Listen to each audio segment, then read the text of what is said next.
naye tugamba nti amazina g'embizzi n'okwata live yo n'olumba presenter yenna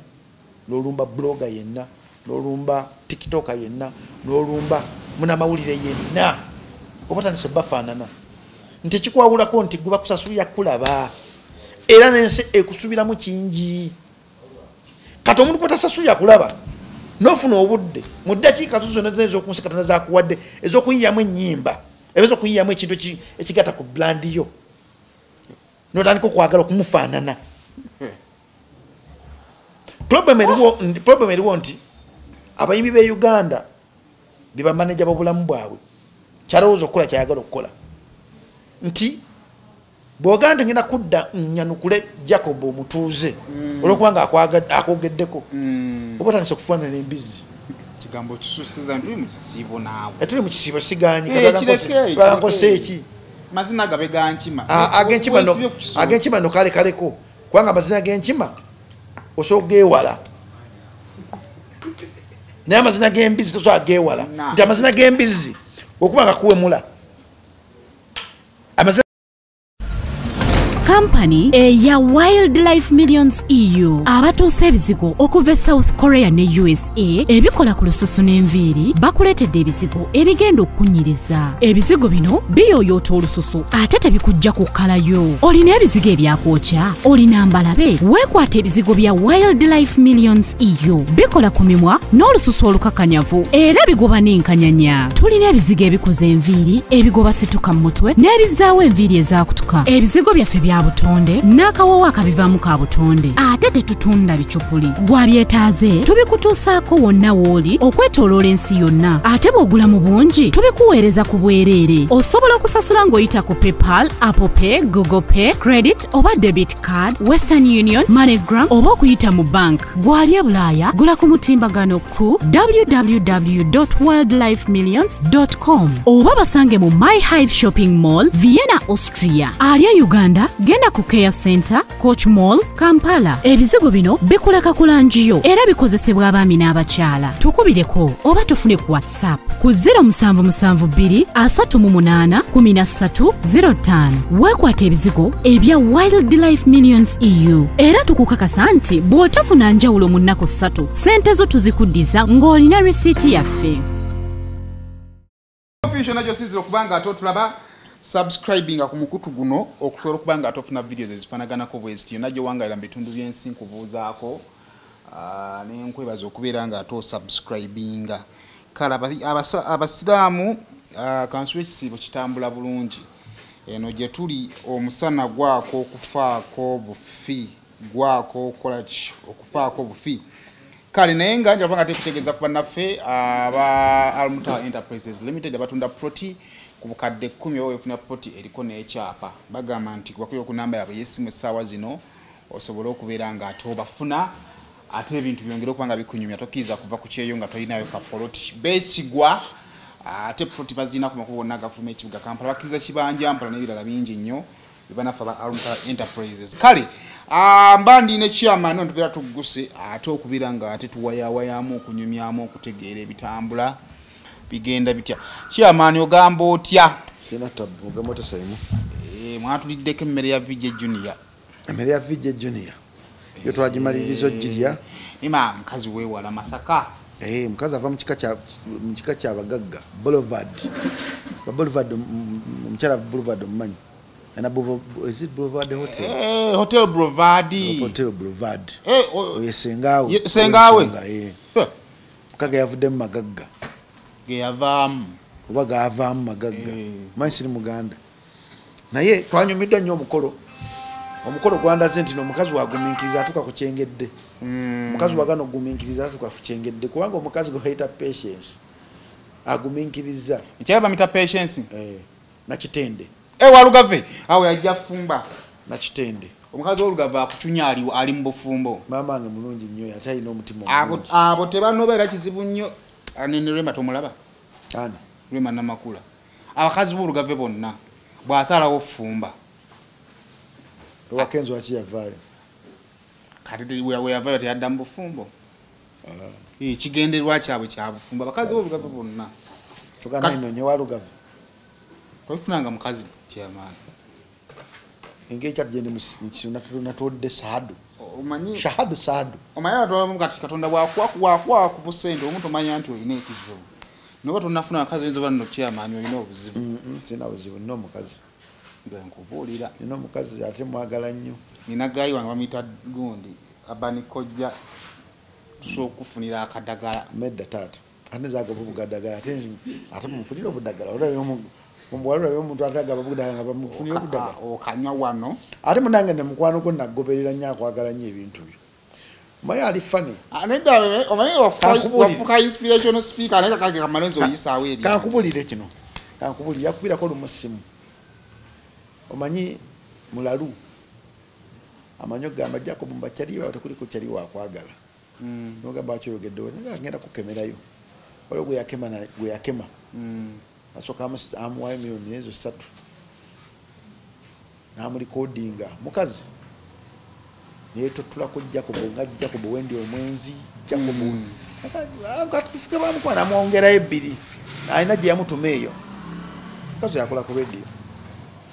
Namunyumiza Jacob buli kimu kyonna. Namana abimpeza ngati kati yoyo gwenkulaba otula naye ku kamera nga mwogera golaga ntuno kyali yali nasasira yali bina baby asijja kwogera linnya lye anti laba babiri banji bentuna ku kamera just nantume ntuna naye ku kamera banji so natava kwoyo naagenda ku kyali wange omulala musajja namukola ekintu kyekimu nanga kati njaga kuyigiza ekintu kitibwa abantu balungi ne abantu babi nana nakubira ke simu naye yenye unisa goti yakuli codinga nera tena kyamu kiwayoge yakubira ndo yakuba ku nkadde kana mshala omuyayi wabajali yakubira mugezi nnyo oli asokera muzina gandi Jacob kati kan ku texting ono tugende no musajja takwagala bwana cyali wango yamukema sinzo manyi nze Jacob obyobufumbo tulina kibikola ki tebikugasa bayira no kumanya tebikugasa ati binkada kona enze kwano wose mumanyi nze bubanga tuli bulungi kadagala kalibwe kati oyibwa mu mazzi bwoti ate banaza kayayana so andi okazo sobanga bakuyayanya nenga bakuyayanya bena kibafunanga batuse muganda wange kati akadagala akubwoka teri mukazi ex wange atali mbufumbo nina record buli mukazi gwenjagala kuba bamukube empeta so okubanga bagenda bayonta bamukube empeta ate avaawo nga anyiridde nga mukubye mu iravu gyonna kale naye nze kali nkeka kasa kakozesebwa kawejje kidi dakiika ago 3 omubiri gusooka ne gubuguumirira bwe tunowulira ebitokotamu kawejje kidi sinze ndi free listed oba kawe gundi president wa Nigina njagala kawa kwale wakinkawa batakansa bikuba gwangambe tulina mukazi biba ine ebizibu ate nze nina ebizibu obadde okyamaliriza nosooka tumalize gundi so omukolo gwatambula bulungi omukolo gwatambula bulungi nnyo twatuukayo lwakuna omukolo gwakutaano ewakawo omukazi mwalina asula mu kyalo twasula mu hoteri ya Sengawe Boulevard Hotel e Masaka Junior nga teyanyumirwa tubeerayo abasajja batera okutwala obuntu waabwe nga bagenda okwanjula kati mu hoteri ya kumakya nyazaala otwalayo kumakya ntolokera olugendo lw'okukima omukyala weta Patience na Kitende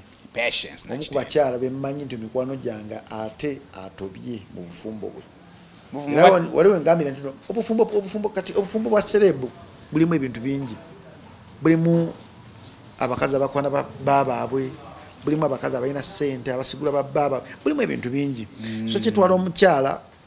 omugumiikiriza eyamanya nti ono gwe nafuna ye wange nafuna omusajja ali mu limelight kamwagale even if ayina abantu bamugoberera niyo banga aze wange kane positioning ng'omukazi oyasookera ku makyo kubanga alwanira obufumbo bwe kirungi kiriwo sajja ate namuwa ekirabo ekyasingirira okubeera ekirungi kirabo buli mukazi na kyafuka okulaba nga afuna Junior n'agenda olujja lwe naluwesa ekitiibwa naffe mikwano gye tumuwerekeko olujja ntuluwesa ekitiibwa naye kakati omanyi ebintu byendowoozaako nekijja buzaa mu bwongo Jacob erinnya olikoze sente ozikoze ebitiibwa obifunye okyala oyanjulwako ddi 227 tobe mukadde nnyo 227 Jacob nali musinya afunga nkuwulira twali tabu saka kolera ku pressure yo nekolera ku pressure ya nze nakuwa emikolo gy'abasajja abakulu munange njakola kintu ate teri muntu ajja kugumanya ogwo omukulu kubanga mmanyi wenda amutekerayo nti mulaba we muti bamwe mugenda muvuma wawasa mukubi w'amasimu yo aba mukubi w'amasimu si mukubi w'amasimu mujja muvuma mumuntamye mumuleka ebintu byesitalaba oba muliwo omuntu akuvumira omwagalawo olaba amaso gandege ngaatula obujo gandali nakuvumira omukazi nowulira ngaofa obadde ki olaba avuma babbi kati babbi politics yakati mu fix olaba yavuma babbi njagala ompeyo ekifaananyi kimu blood osooka owuli njagala ompeyo ekifaananyi kimu ekya babbi ng'ali ne Bobi Wine nga bali mu mukwano wabaawo amukuba bannayuganda ba appreciatinga nnyo munnanga abantu abali mu mukwano ekyo kituufu naye ate bavuma nnyo wakati mu kwagaliza ate ogenda bagaana kunyiiga baba basaze okukola ki okunyiiga naye nga bannayuganda baagala nnyo abantu abali mu ssanga nze Jacobo waabwe sijja mu kutimbirayo kaafire mu ggalale kakimulume naye nga ndisitedde and easy 227 25 26 yes ng'atandika nga ggwako ng'atandikaawo akyawo kitegeeza yezo jabba ogudde mu kalubo jabba ozze mu ofiisi ate Simon agamba ndasiga kitunga simanyi wa jenzibu bakwita joggukira so akera macho kugamba nti ngenda kwesimbawo nga simanyi nga nokubera bapoint ntwa nno babire bigere abiri okitegeera that is my nze yenkola yange y'ebintu ndi buli kimu kyenyingiramu nina okumakinga sure nti ndi bigere abiri jikati banekambuuzo ekibuuzo yasi kya Sseruganda omwami oli bamuyitaani Ferdinand omukubirako kasimu namwokyayo ekyataano sente ntono namwokyayo ekyataano kyali wange siminako buzibu andibadde mumuteekako petrolo mu kanso ate kanso sinzagifuga kanso yabakansala bebakola buli kimu budget ogiyisa bwazimu yazitwala ate ayinza ogezigaana wala omuntu asobola okugaana sente asagimuwantera kubeera mutima mulungi wamugamba buladi wange lyakulyaku sente kakubulemu ekintu ekyenjawulo kiriko oyo omusajja omulaba omusajja musomesa ate amanyi ebyobufuzi ate ekyokubiri nti alina ekintu kyantikkulako nganza omuntu osegeera Saimo omusajja oyo okujja ku channel zo nenjagala eriem yajja kale channel yo nenjagala ayogere nti nno Jacob yali wakubiri njukira maaso kagana ali wakuna wakusatu yena ebintu ebyali bibuzabuza bilinganga ngozo bayuliza ku whatso yena atuula ngoli na ina gamba Jacob yali wakubiri ekina linjagala ate nekira Saimo nti oyo omusajja olaba makinde sabagawo muno yemu ku basajja ba politician bemmanyi nti ekintu ekimusinga akita nze alina ekintu kyanyambako ku baana ba Nuupu bantikako nnyo ekikono emyaka ng'ebiri naga nimunakola mute nimunakola mute Jacob mugera kwenda emyaka egyo oba mwagala oba temwagala mugera kwenda emyaka egyo the best way nze subiri ampedde mudda mukole n'omusajja tusobole okukolera abantu bemakinde saabagabo madam Bonamwaya kati ali mu ground ate tumwinako obuzibu abeere mu ground neru yali ku ground nze naye siri politician oyo gwe twogerako tolina na radio oyo muganda wange bampita Jacob kale nkunyonyola oyinza okuba kati oyinza okuba nga Saimo tomanyi liwabeera ku radio noyogera obuganda obugambo obuseneekerevu Saimo nze muntu asobola okukola video wet negoyinga viral nga manyi waki n'ensonga ki egoyinze viral nsobola okukola video yange emu wet nga nze agyekoledde netuuka gye njagala etuuke Saimo nze muntu amanyi ki kyendi I don't doubt myself. I believe that my name esazino percentage mu Bonamwaya those people who used to doubt me kati sazo bagantuna olaba koze bino nga twali tukusubira ndino govudde eri muri mundongo ebyobufuzi tobimanyi nojja n'okola kino kalate kuddako kijja kwenda kigira kunyanguyira ukyayagala nalina option bbiri option esooka kwasimba kuba meya naye ate kuba meya obwo buliko kyali wange Kawuma Cedric kabuzi si kyali wange kabuzi taata wange mulaba bulabyawo buliko Kawuma Cedric kyali wange naye abwaga n'omusajja waludde mu byobufuzi kuva dda nga muli n'amasuba yeesimu netayitamu naye naye ate oyo kyali yali DJ kati ensonga kisiso amutambala mu kifo kye kuba MP kwaliko kyali wange era kuliko kyali wange omulala bamuyita Serukenya kati mbanga ninga kati wano wasiisira ninga kankomewo ogusembayo omeyo obufunyemu nedda ssebo owameya buweereza mulanga buweereza mawuli eno wagiwandi yadde ogivugadde mu bivulu ebyakusalanga kati saimu nga nkubulemu ekintu kimu kyolina okumanya nze muntu gwotasobola kutegeera saimu ndi bakwita mwesiki okubeera mwekisifu mwekisifu nnyo bangamba ne lwagwako kabenje waleke emmotoka mu parking katuufe ng'otya abaana ba monita okuloga wali ofudde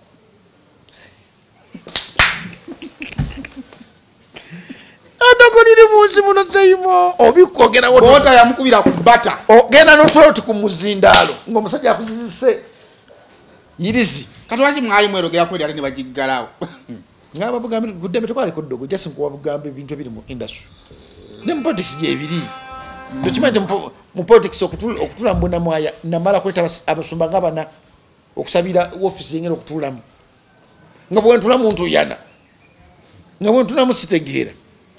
wajja n'ebirwadde nedda ssebo eddogo olimanyi nagenda nengwa mu kagati k'abasajja nga bakategeka nti nzo envaawo gundi yaddawo kati nze tebambala nti nja kubeerayo kati akagati kaabwe nenkagwamu akatatu okagwamu ebyobufuzi kasita ogwa mu kagati k'omuntu balina okukola ekyo nekyo ekikulaga nti olina okugwa kalugogamba kyekisumbira abakyali baffe bali aba plan A buze buli nti bawala agenda okugwa mu kagati kati alina kulabisa saa zakulabisa tuzeyo mwaka gumu tudde mugundi mukalulu saimanyaganya owesimbewo ani otegeera nti ebyokusimbawo si byange siina gamanyirwa balonzi olaba kumanyirira wano ku channel kwe basubscribinga naye nga balinayo gye bali kulondera abo abaana bamanyira tolina kwewa mukisa era mu bannabyabufuzi mukyamanyiro nnyo kati kankusesemu ekintu kimu waliwo olumu muwoneka yampa emmotoka ye naye njivuga wendu banjivuga nebagikalabula omusajja nangamba ey'omwanika kasitoli muki mu motoka ya gavumenti kati emotoka eyo gira si ya gavumenti nenamba ziriko si ya gavumenti oli kusente zaffe zamiwa musolo nawulira ennaku naye kuba muddemu nengamba nga tuli mbadde nga kansirika ejjakob waliwo omulaye yantomera boda nangamba ndyose nenkutomera baba akalulu kaffe nemutune mugamba kati gwe bwenkera kumaca nenkusiba ngoga nti jakobo ndi mubi bodaboda yo gyovuga kyotomedde kya millions 2 bodaboda yo gyovuga esaazo teri worth millions 2 mulimu abantu nga ye nga yakuzibwa ali abwati nemuleka nengamba kanve ku bantu yensi yaffe nejagala wesimbewo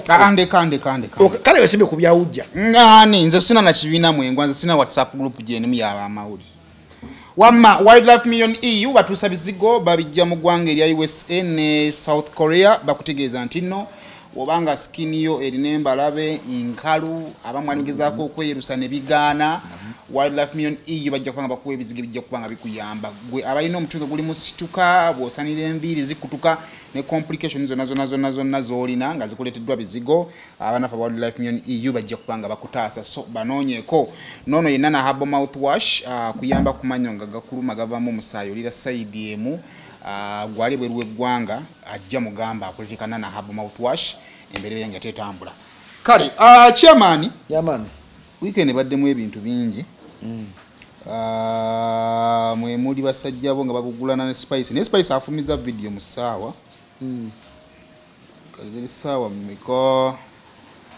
Spice afulumiza video eri mu ssaawa 2 era abantu bameka bagiraba eri mu views 12,600 mu hours 2 thumbnail ya video lekyo kyakozesezza naye ekiruka like kya Uncle Jenkins no one njirabye nakyenoonya luka like ya Uncle Jenkins ayina abantu 5,000 5 mu 13 zimugoberera video esinga okubeera eya okulabibwa ennyo sirejula milioni 10 nekuddako film video gye bayita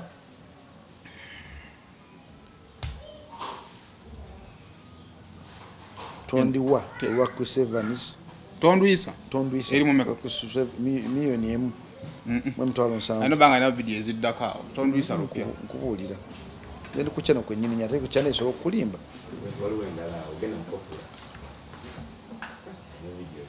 ndako ano banga ina video akwano zeninge channel jetaliye so akulaba eri yani ngamba ngeri joli ntolibera oli ku gundi kuki oli ku channel ene nga toli sigwe man admin waitu sa kumanya zili popular na inga aina better videos tekulina tabu just zili viewed zakalabiwa abantu abangi anti popular so jifuna ku channel nga CEO gonna message okulaba kinjagala okulaba wonna musina YouTube channel nebya YouTube mbimanyi nso okutega video ezuko nebasajja mu mubadde ninga sirejula yo mega naye alina wondoza zibukadde buna meka tekuli obadde ki azina zibukadde buna ndi ku channel yino ono njiraba nga luyimba kiro obukadde buna oli ku obukadde buna tabutimba obadde ki besi kanji nonye bukadde buna bwetabwe musheshe njukira musheshe yakola bulungi omwana siba alina endongo zinga video nga nnya video nnya kandabe omusheshe Spice Dana milioni 4 awalo yakola ne Senre Spice body Dana body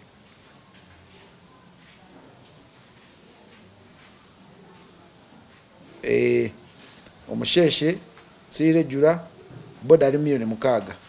aina mwana aina nyane ndonga yakola aina ni balwa ina ne fake filmmaker ready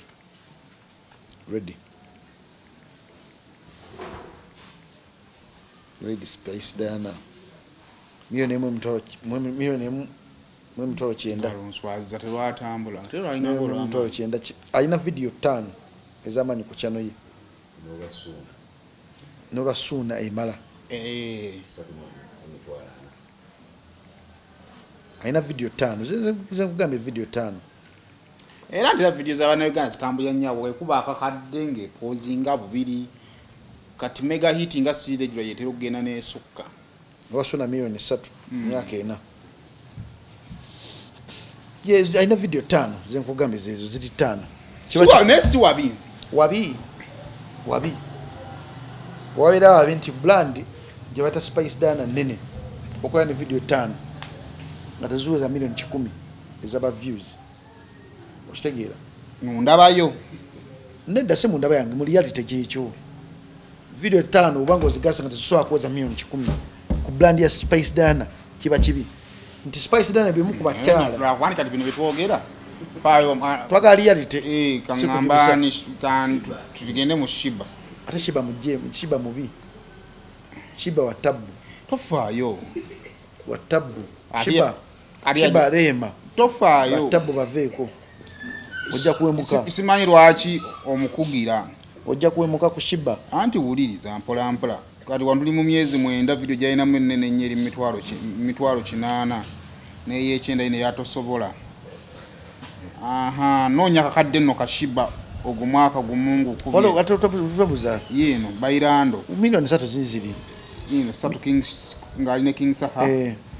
aina milioni nkwata bulungi uyo milioni 1.7 eriwa uyo 1.7 tochalaba ansalewo Shiba yolo kamungu na Shiba na chance na buga kamu kitundu nsebe Shiba mbakazi ku social media yoko unada ku YouTube fire ali mu milioni 5 nkutu sebili streams zako zili wagulu ko kali oyo Shiba rema oyo muvudi Spice Dana bamanyi kujita kitibwa YouTube sagenda warema omangenda wani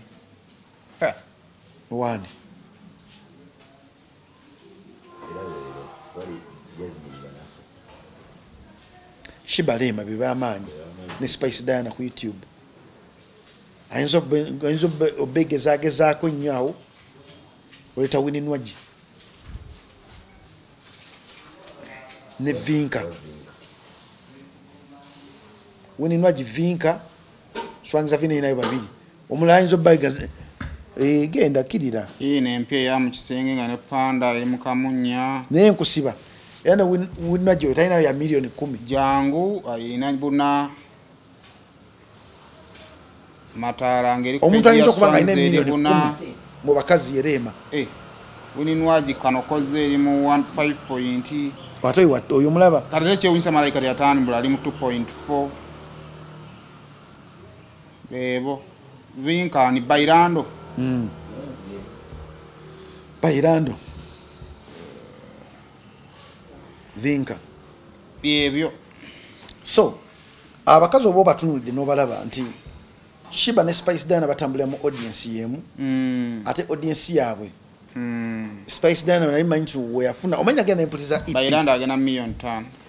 naye nagenda nfuna nempuliza EP manager Spice Diana yankubira nengenda nempuliza EP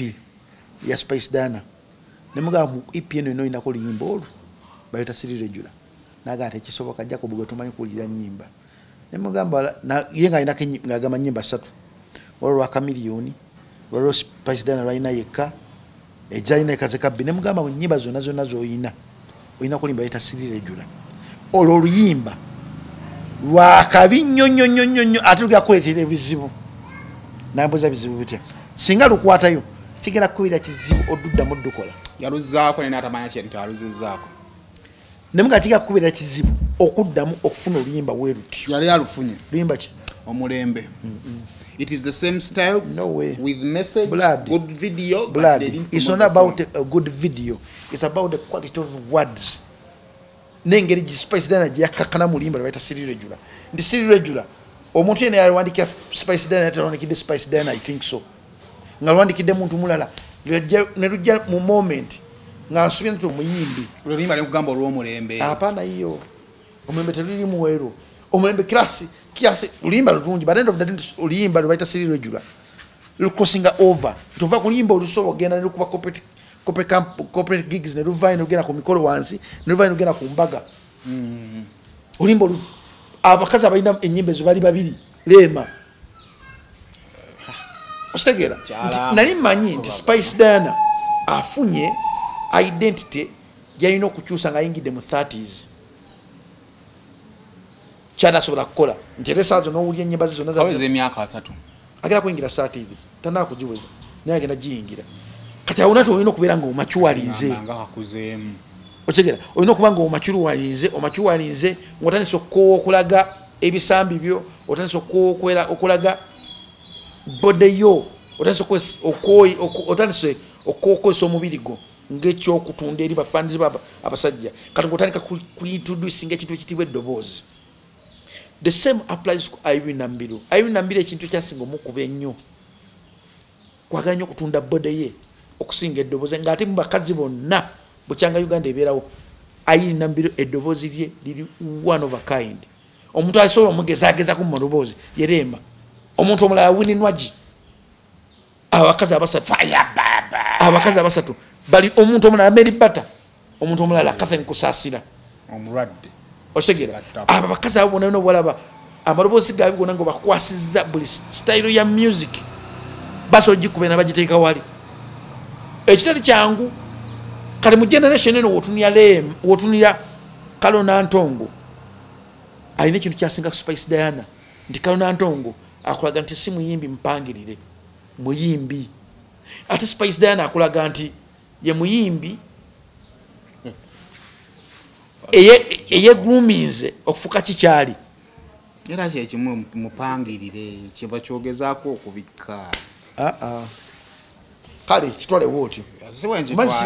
sirya mu kigambo kyange ogambye Kalona Ntongo alaga si mupangirire si mupangirire ayo oluka ku Spice Diana n'okwenyakwenya era otegeeza nti kwenya nkubulya reality nti abayimbi abapangire mu Uganda bangi nnyo nga abayimbi bakazi bapangirira bapangirizi kati waliwo gundi bani mu kutembeeya Jeff Kiwa bonna bapangirira bupangirizi atwateka other piece mungagabo ngabozigo abayimbi bapangirire bangi nkubuulira bino reality abayimbi bapangirire bangi nnyo abakazi abayimbi bapangirire bangi nnyo abasajja abayimbi abapangirire basinga okukola busente mu music yes basinga because bamanye ennaku yaabwe bamanye ennaku yaabwe ensonga kishiba amaanyi nnyo alina ssente okusinga Sindi because amanye ennaku ye nti si muyimbi mupangirire Shiba mpangirire okuva mu obsession ndinga ye apanga apapupanzi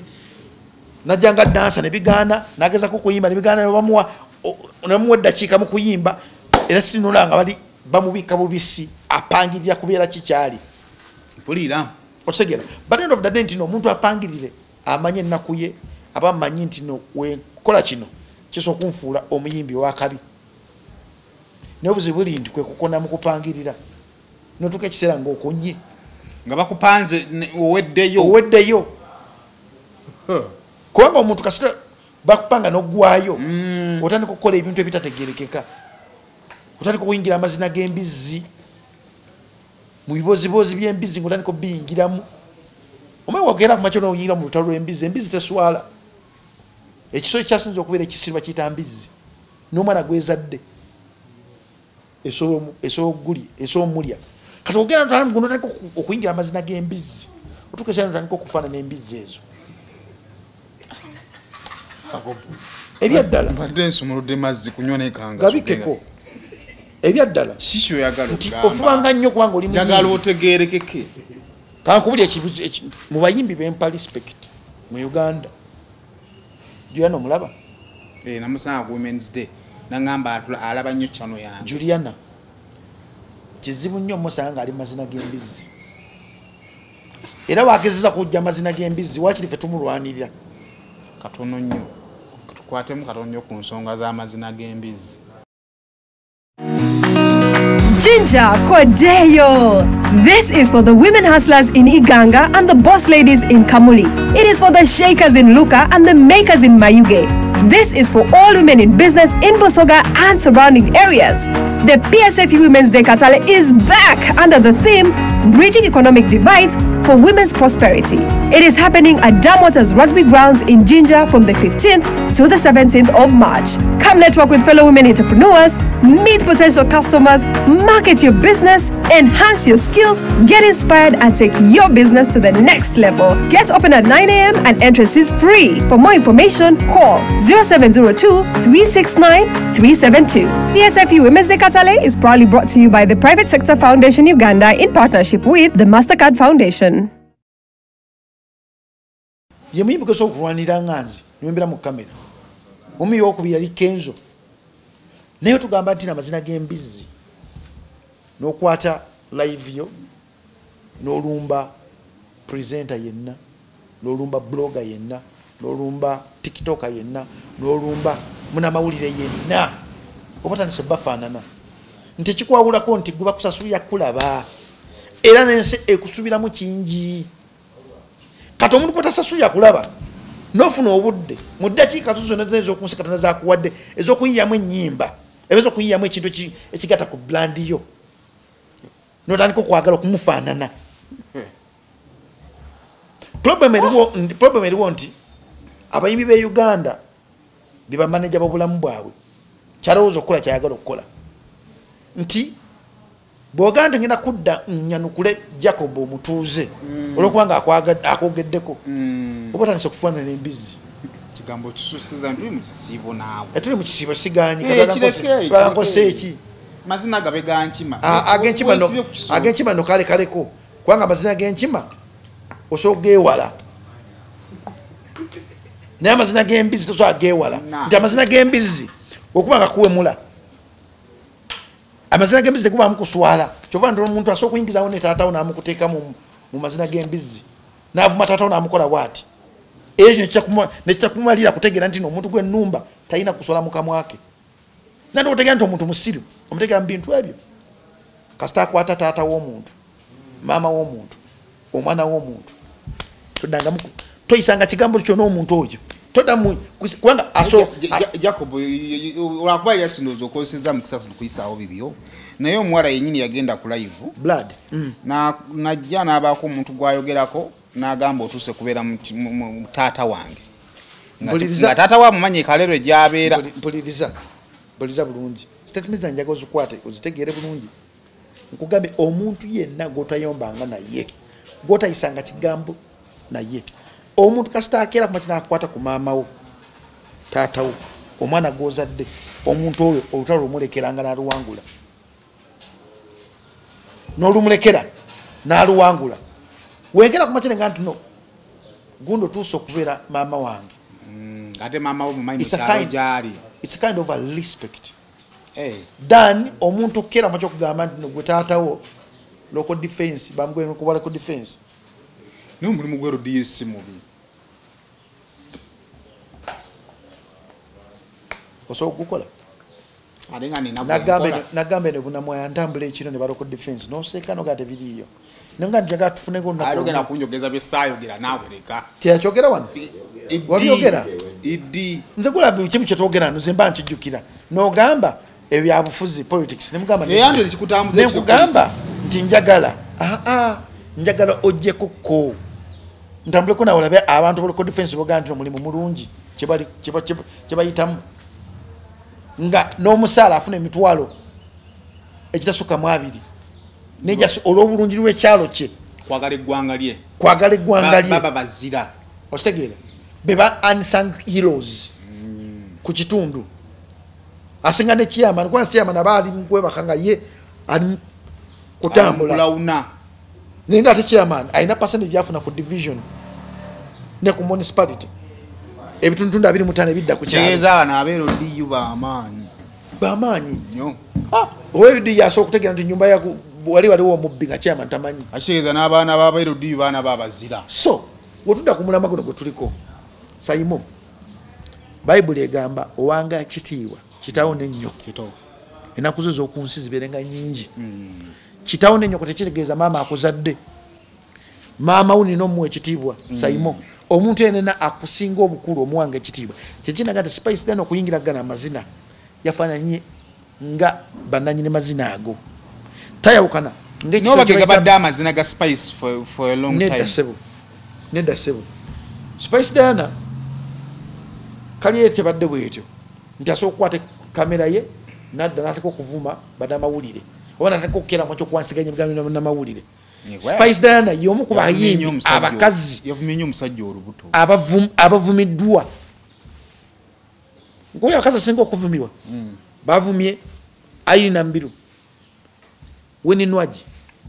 Spice Dano niyo Nwagi tumubala kuba bamuvumye wabavuma nati kati mu bantu basinga okuvuma mbakunyonyo nati yabaddiza kati yetu batumujjamu ate otya bamuvumye kati Rema mukazi watu newo muvuma atakunyego iyo ngo muteekamu ani Rema kankuba nakali kati yakyo Rema oyo mukazi omulabo oyo Rema ino omutima ate mbakazi bemanya bayina omutima ogwetta Rema ayina omutima kati Rema ayina embeera ziringa za principal Bobi Wine Rema ina makula kitowumuza principal sano wako womu kwa example kibinyo kyovula ntino element ya Eva esokumakinga ne Rema okitegeera nti ayina embeera ziringa za principal era omanyira Rema nga yanyize Eva akuweereza aka video omanya kati namakula munyeevu bakakuweereza kati nzo ne jankolako ekintu abumpeeza buli kasi jankolako ekintu mbalo mugenda ku iziti yali graduation ya muwala we muwala wa Rema ayina omuwala we kati omwana ayina omuwala omukulu abadde amuweerera amulabirira ayina abaana bangi balabirira kati mba ntuuka we namuga mama Rema oluyota nagamba Jacob wano ndikyaliwo bobera mu kamera bakumuzindalo siba kyaliwo kati bawe yali ayita watamugamba bawe aliwa Hamza soko jesse muko ono mulaba wembera ku muzindalo wabera ku muzindalo siri mukwano gwe wabera ku TV siri mukwano gwe ne wajja physically wano mbanu katwali kamera mba munenyo Hamza nagamba Jacob wacho okola botyo ne mugamba omukyalo ono yalimu okutegera ebintu bibiri nti Jacob munama wuli mulala ne Jacob tata Melissa mukwano gwe mulala ebintu ebibiri byanjawulo nti Jacob Munamawulire ajja kukeera kumakya kukola ekintu program iye abantu kyebamusuubiriramu ole program egwe okitegeera naye ate Jacob Munamawulire ekyaga naye Jacob ono ali wane essaawa zino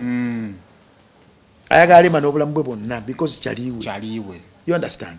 kati ekiremu okutegeera abantu nti omuntu ojja kubeera mu kamera oyogere point nga kyakola ngoga nti Spice Dana kyakoze okudda mu bali kibi Spice Dana agigweka ne kati Jacob ono ayinza okukeera mu kyokugera bwati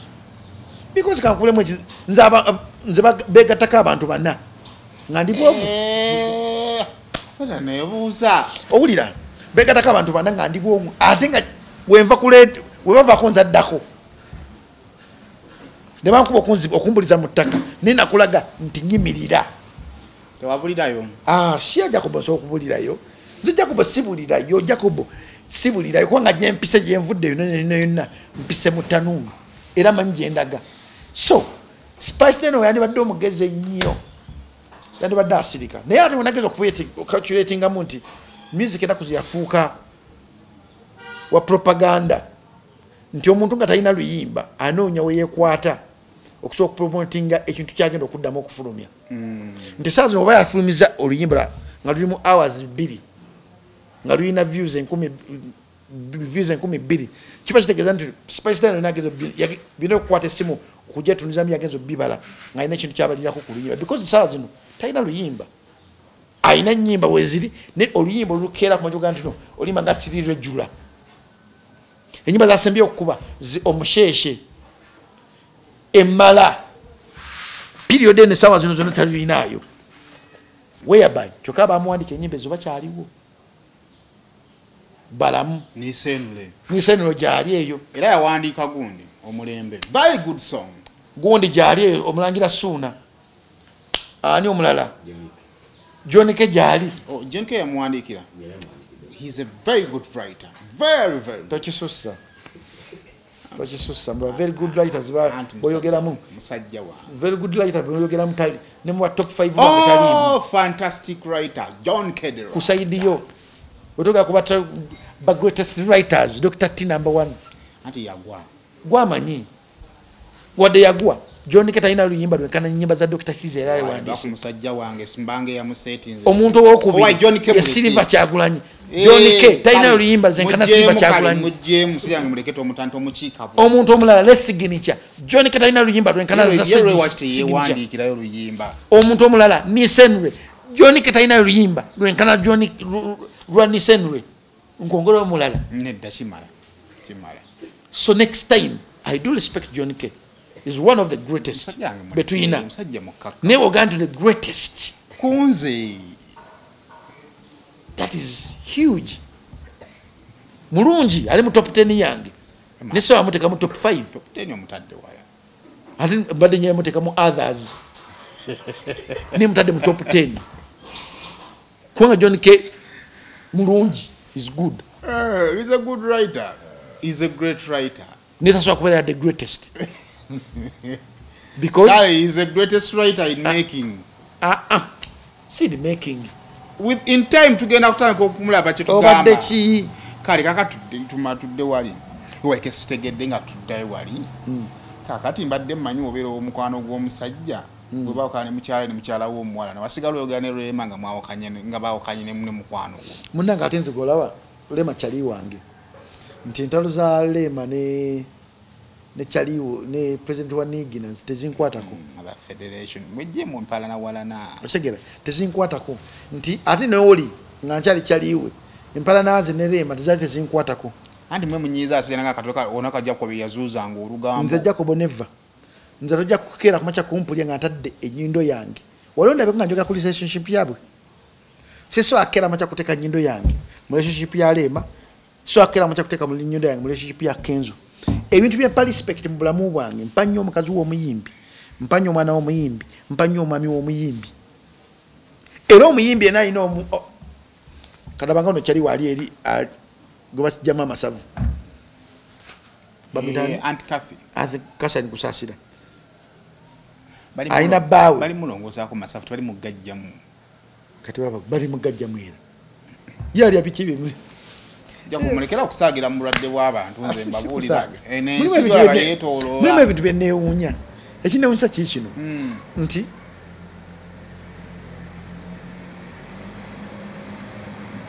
omuntu n'olwala ng'amasavu gakuyitiddeko obungi bwattabbu kati amasavu ku mutima kirabikanga ekyokusaaga naye nga mulwadde katumusabire katunamuyambe era ndoza bamulongoosa yawonye mama gwe bakamala olongoosa nga yawonye mangu ati ate ninga yasuuse bulungi avuddeyo bulungi yavaayo bangi bafiiriddeyo gunti yafa nga bagenda mulongoosa ne batulimba limata n'akufa ninga yafa dda omugenzi mozewedi according to records yamala va kumulo bamala mulongoosa bamala mutwala eyo gye bagiragirira eyo kale ebyo nno lindako nze ekinuma kiri kimu kyokka kya Saimo temwagala nnyo okwogera mazima kikuyagala okwogera tiimu ya Jenkins ne tiimu ya Spice Dana manager wa Spice Dana kinumye nnyo namukubidde n'essimu yoga ne manager oyinza otya okudda okukkiriza omuyimbi okukwata essimu yetabe mu mazina g'embizzi Roja yaŋŋambye nti twakoze ensobi naye bakyala batumanyidde nnyo ebbanga ddene okitegera muli mutima gwange kinnuma kwanza Spice Dana mumanyi okuva nga tanakeera manyi agenda wa Roja mumanyi ng'akyabeere ne waffe Zana mumanyi kubanga bakyali bange be bamutembeta okunguza okumwagala n'okutandika promoting ennyimba ze yali bangi wali gaye kavuuka kali wageta kezuwizi oba okamanyi ke kali kabeera naye naye n'atuuka ekiseera nga takyasobola kubeera naye n'agendako oyo musajja bamita Brian Beats n'avaayo kyo n'agenda kuono gaye bamita none kati yagenda producer ali mu America awo wajja n'olutalo nedda omuyimbi erinnya ndyerabidde yedanra sidanra wali omuyimbi omulala awo so nze kulwanga ekinnuma kiri kino nti manager yandibadde akugira nnyo Spice Dana okukola obutakola nsobi ate nalayo ne manager naye nga ali mu nsobi zezimu nga naye akuba tetuganye ye yandibadde nga akuba naye omuyimbi n'atakuba nti omuyimbi manager yandibadde yayogera omuyimbi ye nga ali kye because manager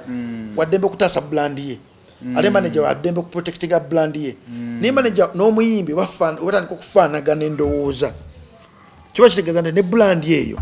ejja kutuuka ekiseera ekone ate brand kasita ekona twanti nemyaka oyinza ogamba nti yesu kati saawa zanyingiza sente ne gundi ono yali alingizaako sente omukyala yayimba omusheshe yani Chance na Lubega yomu ku bayimbi abanauganda abakazi abali bakyasinza okukola ebivulu nga bajja bafuna sente bayimbi bannya abakazi abali bafunye sente mu music esaza batakyasobola kufuna sente Lady Mariam Tinatine yomu ku bayimbi abalina record egaba okuweza emitwalo 10 egy'abantu nga bazze kumulaba lwa luyimba olwo teriyo omuntu yali agimenyeko record nti omuntu azze n'akulaba lwa luyimba olwo ne bakuba emmotoka ne bookya ebintu emmotoka ne bazookya lwa luyimba lumu Tinatine teriyo muntu ajja kuva mu Uganda mu yimbi nga ina luyimba lumu omuntu ajja mu supporting ku VIP supporting ne share ordinary. You understand? So manager Roja nze musaba kino mu kamera brand yaje gujji protectinga wachi yetika omugugu gwa brand wachi afliba blogger nga waida orugaba bitali race pastor chakola ekyo wekityo okwatakinga bali kikyandibadde ekituufu kale katono nnyo banafu ba Kampala Polytechnic wane Mengo bagamba nti batandise okubanga bawandiisa abana mu intake ya 22 mwena paka 2025 bagamba balina certificate courses za myaka 2 balina ne diploma courses nazo myaka 2 kale bagamba nti genda okukabakanja road obere nga ate weewandiisa balina ne short courses eziri wakati wa weeks 4 n'emyezi 2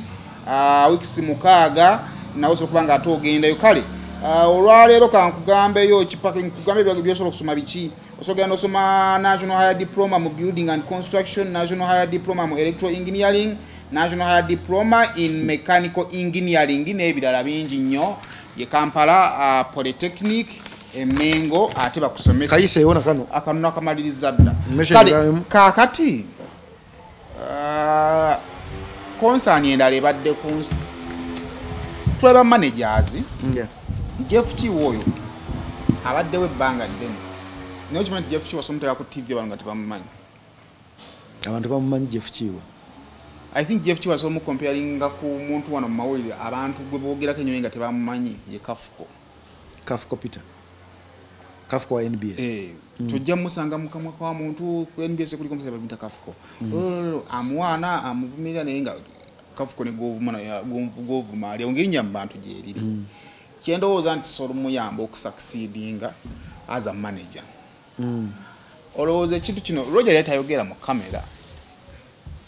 naye John namulabye nga aleeta vibe yanako ku Jenkins mu kamera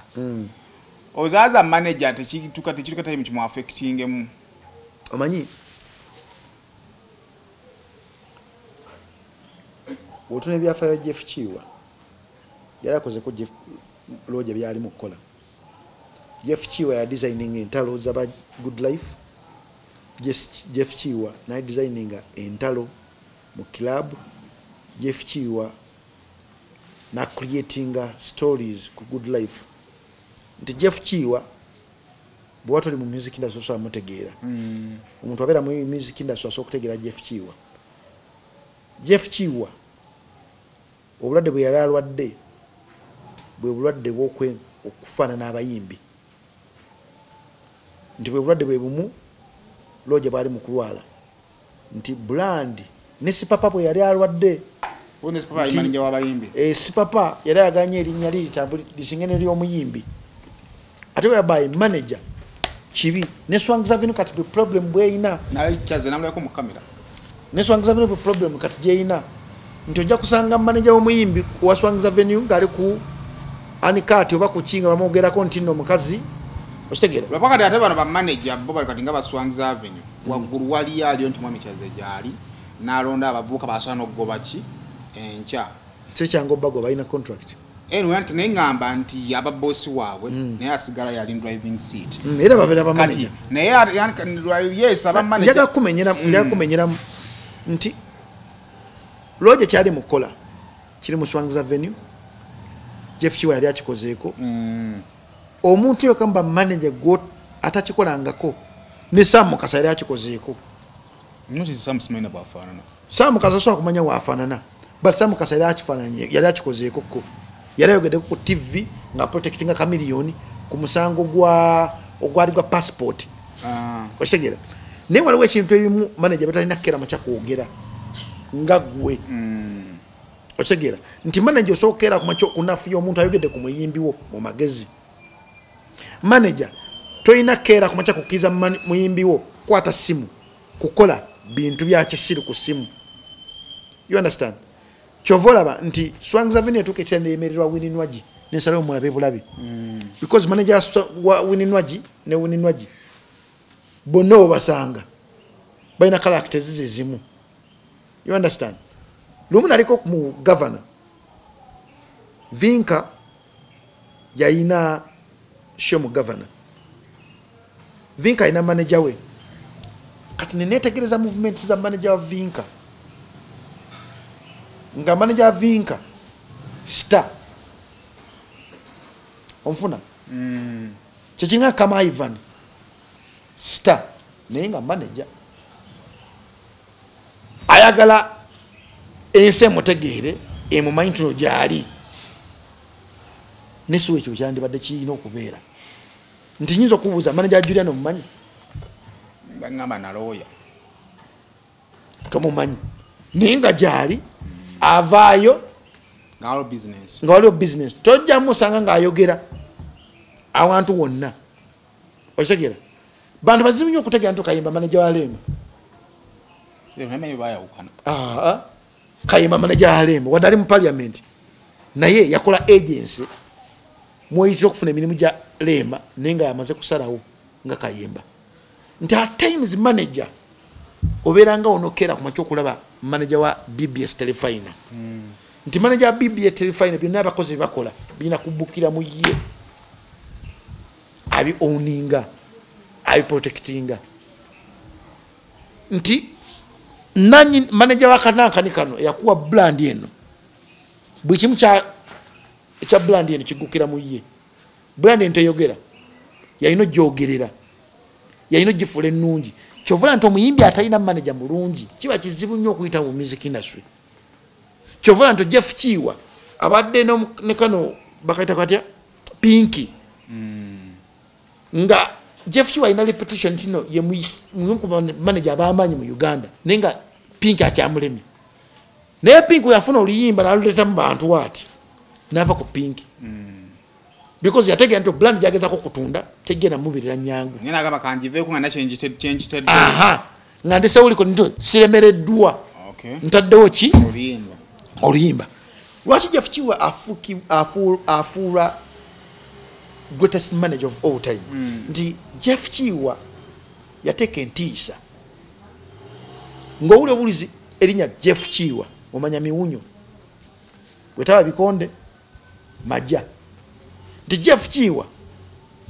akwata oluyimba nakubira simu naga Jacob. Mfulumizo oluyimba lwaita kundi lupushing najijjako simu ye. Tadamu kwogera naawe. Oba oli awo Jeff Chiwa ngakuweza emitwalo aga 5. Ngategede bigambo bingi. Jeff Chiwa sokugenda mu club. Natuko wa DJ wa kinamutulu wa mutunizi wa DJ. Nadda mu nsonda wali. Natako kopika shiba. Nga nyimba bakwa nyimba za neja 3 shiba. Bakwa nza mbona shiba. Otegera repetition ye nga ajikali nga on.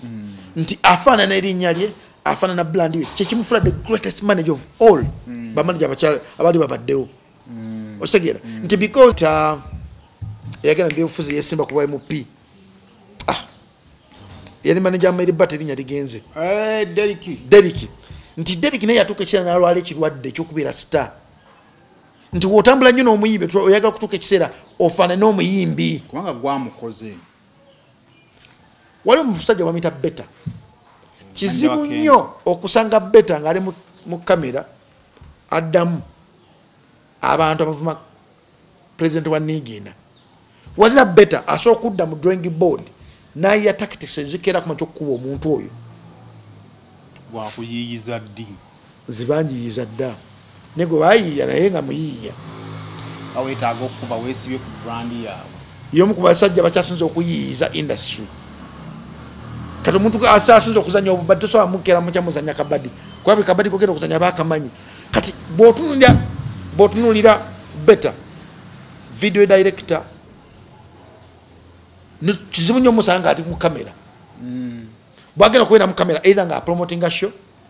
oba nga omuyimbi afunye ekizibu nga ali mu wabweru bwaviirayo. Ne balina ttiimu yaabwe erwana entalo z'omuyimbi. Ng'omuyimbi ajja kujja laga face egamba nzo simulinaako buzibu. Weba bya social media nze sibimanyi. Naye nga munakyo seze buli kimu kigenda maaso abakimanyi. Kati Roger alina kukola ekyo. Nti Roger alina okudda mu background afuna abantu abalwana entalo z'omuyimbi we. Yaleme kujeyo bwenyi. Yes. Because avayo ku harmony. Togera ku muntu omuyimbi gwe bayita Spice Dana akyasinza okubeera ne endorsement deals mu Uganda.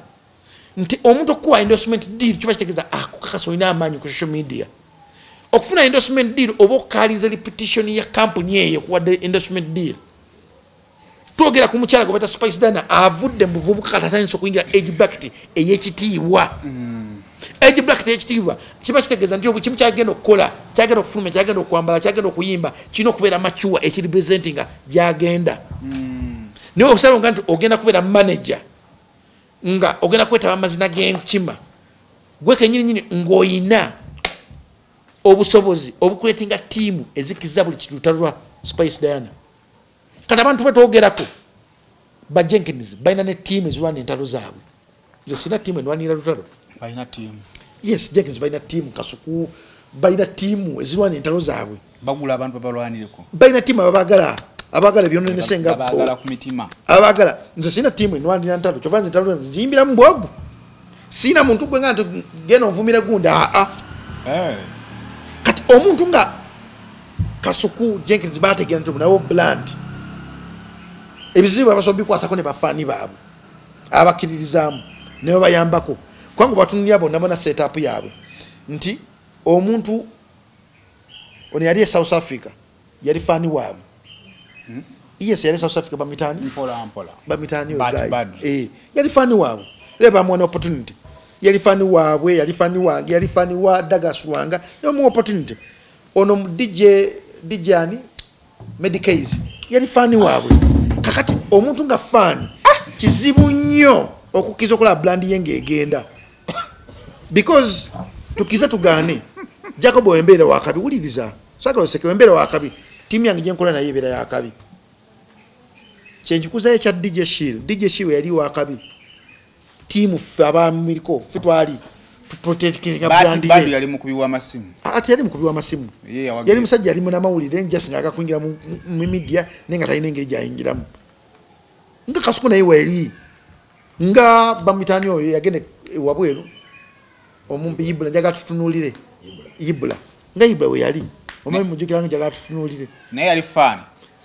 yali muna mawulire nenga abuliddwa ngeri kijayinza okupenetrating okuyingira badi yali muna mawulire twakola nkona inku Katogo nga Douglas amuleta yali akola nga ku East African Radio yali nga kati Bush baby ande nja kugera tema abantu baloze ntigeza kumunafia nenga kemazima ne Kasuku gola bana Ibula bajanga ku dembe nga siba akabi nga fe ba akabi buli omwa bako nakasira keno ne mugwane muvaawo yene bone ba antu uli nga babuliddwa engeri bayinza ku penetrating mu industry ntubayamba simbubi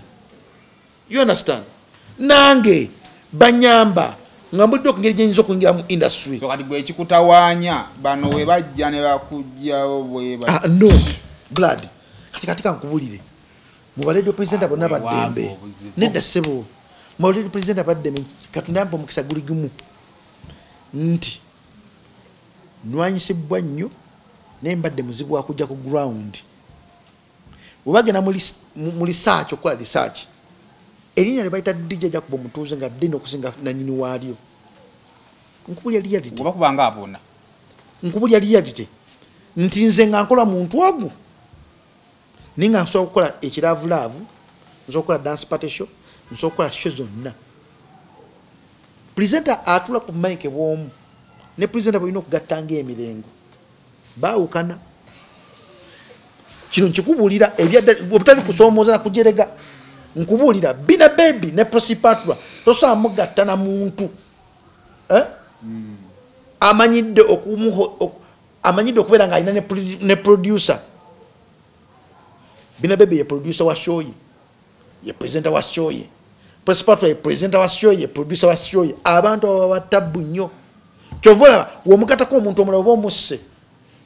yaba yetegera show ye kakati mulimba presenter ng'olina bagatta minwe show kuvaayo okufuna vibe n'abantu baagala n'abantu basiima nkubulira ebyaddala sijerega nkubulira reality nti mulimu abantu abamu nga banyuma obbawulya nga bangi nimbamu abantu abamu nga tojja banyumirwa ng'ali yekka okitegeera nti Douglas Lwanga wakabi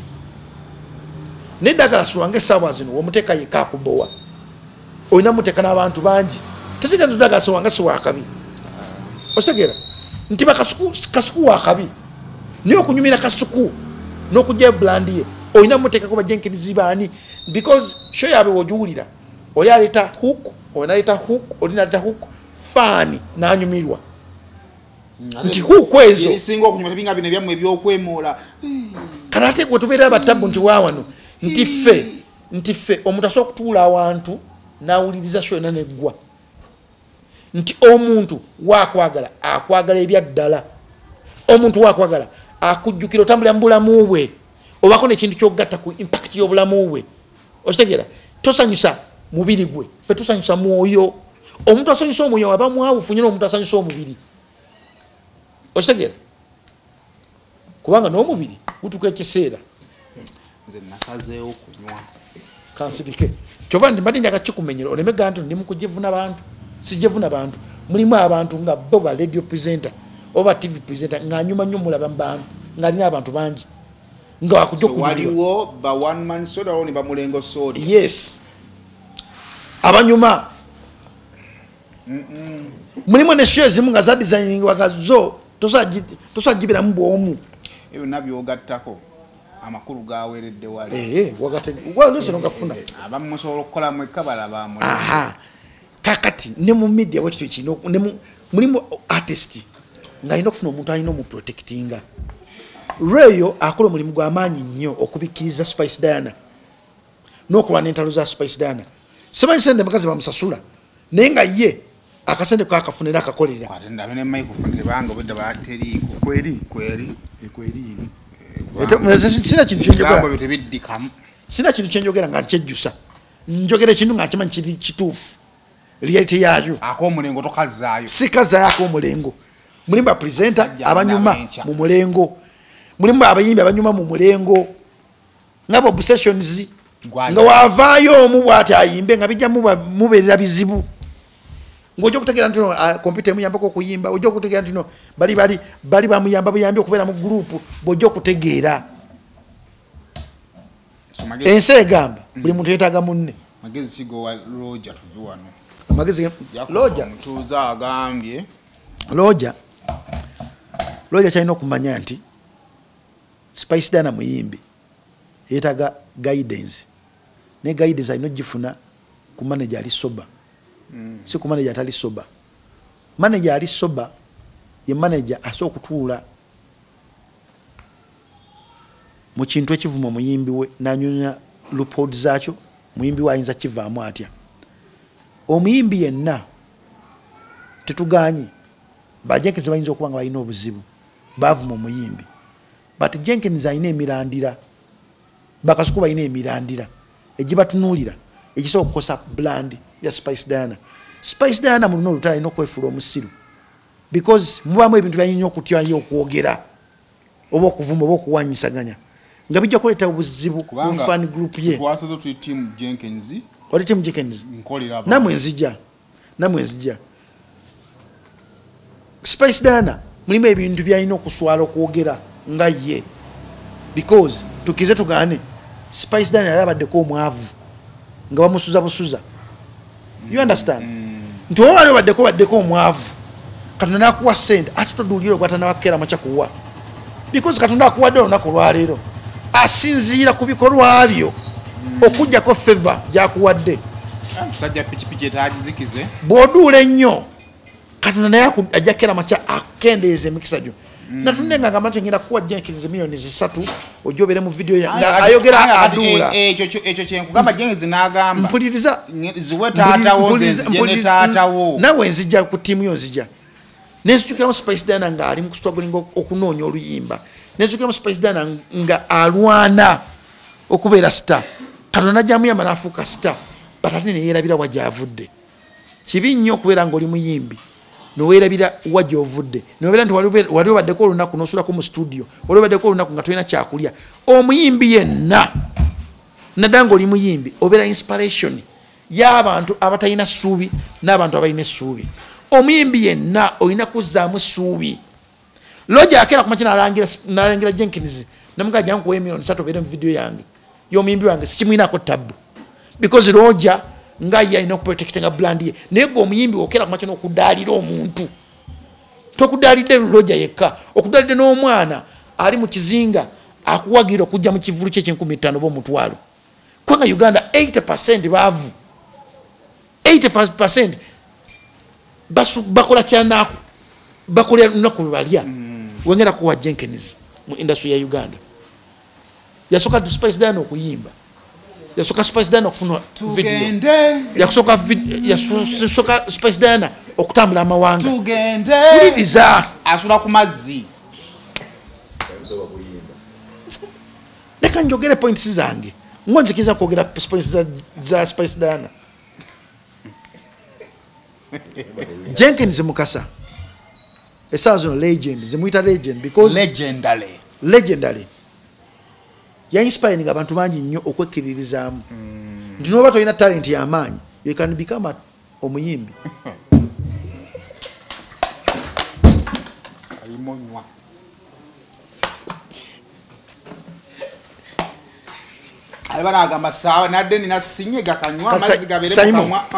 Kankubemu ekintu kimu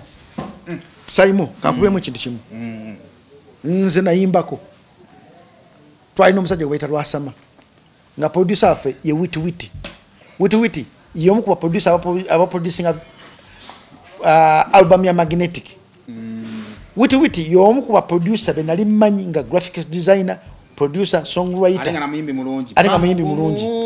yatuproducinga ennyimba naye mpulira oluyimba lwange ne ngamba Jacobo waabwe nze avuma abayimbi nkere ku makyanzikiza oluyimba luno lugende mu bantu nja kuba njokyezza nenkwata oluyimba lwange nembuza Witi kali wakasangula nengamba kekano nensangula oluyimba ne luvaawo. Jacobo kikyogamba nategeera nti no si bisobera by'okuyimba nezikiriza amazima. Jacobo genda ku nsonga nti Jacobo nsoka sporting atale nga nti omuntu n'amanyi okuyimba nsoka sporting oluyimba nga nti oluyimba lugera kubeera lwakabi nesobola kuyimba nsoka sporting tactics ezipromoting oluyimba okubeera olwakabi nsoka sporting tactics ezipromoting omuntu n'afuuka star nesobola keera machakola kuyimba nembyesonyiwa. Otyo tubadde ku Jenkins naye yatuuka ekiseera n'akola ki n'abyesonyiwa n'abivaamu naye tekimuggyako nti y'omu ku ba legend abakola ennyo mu Uganda industry okubeera Spice Dana gyali mu kukungulamu essaawa zino bwemu ku ba legend ba unsung heroes abatafuna ssente mu bivulu Spice Dana byali mu kuonagamu ssente essaawa zino kati omuntu yenna yenna nga Jenkins ng'ogenda mwanukula ng'omuyimbi tomwanukula kozesa babloga bo bamwanukule gwefuula buli kimu ekigenda mu maaso tokimanyi nga president wa Nigina kyali mu kukola buli kimu ekigenda maaso aba yefuula nga atakimanyi nga principal kyali mu kukola buli kimu ekigenda maaso yefuula nga atakimanyi nga buli kimu akimanyi nga tiimu Lema kyeri mu kukola okitegeera beefuula nga batakimanyi naye nga bakimanyi kyekigenda mu maaso nti bakolera meeting oga kati tukoze tutya tuvume Jenkins tumuvume nenze sigenda kuva kwogera ne manager tova tukwogera gundi vuma nebyobuvumo mubibawe kubanga ebivumo bya Jenkins bingi nnyo niba inako kimu kyalubuto ni waliwo ebirala byolina okuneebuuzako mbibawe ate bagambye terumuzitoweera ani yabwe yali agambye kamwe ku nkondo kituufu terumuzito kubanga nti lulwe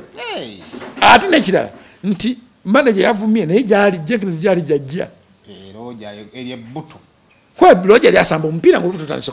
okukendeera naye Roja ennaku zino tasobola kuvaamu na muliro kuvaana kasa yatandika osiba enviiri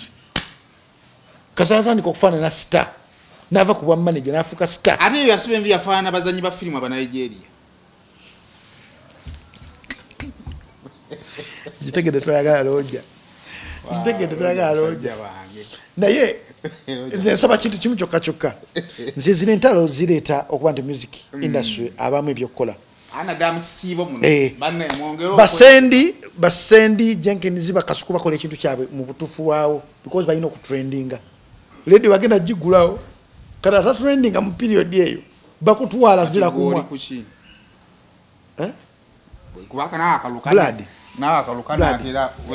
blood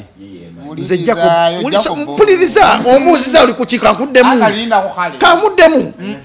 kankuddemu Saimo ngoberera abantu emitwalo 6 ku TikTok emitwalo 6 batono nga tabakyalibo bonna bali mu media nkubuulira ebyaddala reality yogera amazima gera ku TikTok mbulira omuntu ali manama uli ansinga okugobererwa TikTok eriko be Saudi gwamanyi nze TikTok yange endaga analysis nti ebitundu 8 bali bunnamwaya ebitundu 8 biri Uganda zenduza shuyara avoyo Uganda nkubulira njagala ebintu sibyakwogera edi mpempa ku simu yange eri mu office awo ebintu sibyakwogera bino ebintu bya reality Saimo ebintu sibyakwogera reality abakyaleeta essimu African Canadian Foundation langa ekivulanga bapuleese global conference eri ku substance abuse addiction suicide ne mental resilience conference negenda kuzomeza 20 paka 22 September 2024 era nga bagamba nti international participant mujja sasula dollars zijja kubeera 403 eza Canadian dollar, then ba exhibitors mujja sasula dollars zijja kubeera 502 era eza Canada, then dollar 2 eza Canada mwe abava e Canada. Kale namba nga wozera ku screen okwo azoba okubako osobola okubanga details ozikola ki ozifuna. Kale bana tuyina Women's Day katale ejinja kudamu waters bane mujje mulaba abakyala nga boolesa ebintu byebakola mu byobulimi. Tutandika ku ndoze genda ba Friday nga 15 mpaka ku Sunday nga 17 kinya kunagbera kwabwererawo ejinja kudamu waters mujje mulaba abakyala bebusoga ebintu byebakola naddala mu byobulimi. Kale nga tumaliriza nedda sebo njagala ebintu by'amazima olwa mitani ntali ku TikTok kino kiki kale it's okay ngulete yiye eri original eno yeyiye eno yiye ogiraba eri mutwalo 18 eno yange tere muntu ajimberera eno yange watugenda mu channel yange oli TikToker mutize siri TikToker watugenda mu channel yange ya DJ Jacob Mutuuze empa analysis y'abantu bonna abangoberera ebintu byakyuka sayimu si bintu si byakwogera buli lunaku oteekayo video gwamanyi nze kuleta analysis ya channel yange gwabale nnyo oleza biki naawe ono TikToker account yange esinga goberera bakazi adobera mbuwozi wuliriza sayimo leka nkunyonyole esinga goberera bakazi ebitunutunu nkaaga bakazi anti bebasinga obeera ku kyeyo gwamanyi obufumbo bwalema bali bagenda kukolerera abaana baabwe gwamanyi sayimo jaga kuyamba otegeere nti Jacobo waawe ebitundu 5 mu 5 bakazi ebitundu 4 mu 5 basajja bakazi zaje basingo buliriza Uganda ngoberwa ebitundu 8 mu 8 Saudi Arabia ebitundu 6 6.0 United Arabs 3.4 Kenya 1 kata 1 Kampala ngoberwa ebitundu 7 mu 3 Jeddah eyo negulu otegera kati wokera ku makino ngamba nti Jacob siri ku radio but I do trend okusinga abantu abali ku radio yes or no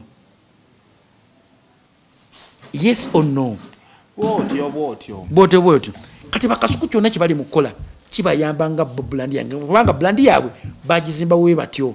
bakutizinga music bakutizinga ensobi z'abayimbi kati omuyimbi wabanga mujega ajja tuko ekiraba abafaanane aye nga tasobola kuwangula ntalo zaabwe kubanga bwe ba mastermind b'entalo zaabwe kati omukyala w'oyo Spice Diana alina okutegeera nti bali baagezako kulumba bakafulu mu kulumba bakafulu kwogera point esookera kumakyo kucyankalanya obulamu bwo bwonna paka ova mu industry nga tosoze mu kuyimba kati amazina g'enkima sigeego gano tulima amazina g'embizi amazina g'embizi Spice Diana agaveemu tajja gasobola mukama katonda bankumire. Stress no more if your dream is to go abroad. SMP Tours and Travel is here for you. We work on your travel documents like passport and ticketing, and we can get you visas for countries like Turkey, Switzerland, Iceland, Finland, Germany, Netherlands, Denmark, Dubai, England, USA, Bahrain, Canada, and South Africa. We are located on plot 9, Lumu Street, Kampala, Julina Complex. You can call us on 0759-793-767 or visit us on www.smptoursandtravel.com. SMP Tours and Travel. Let's explore.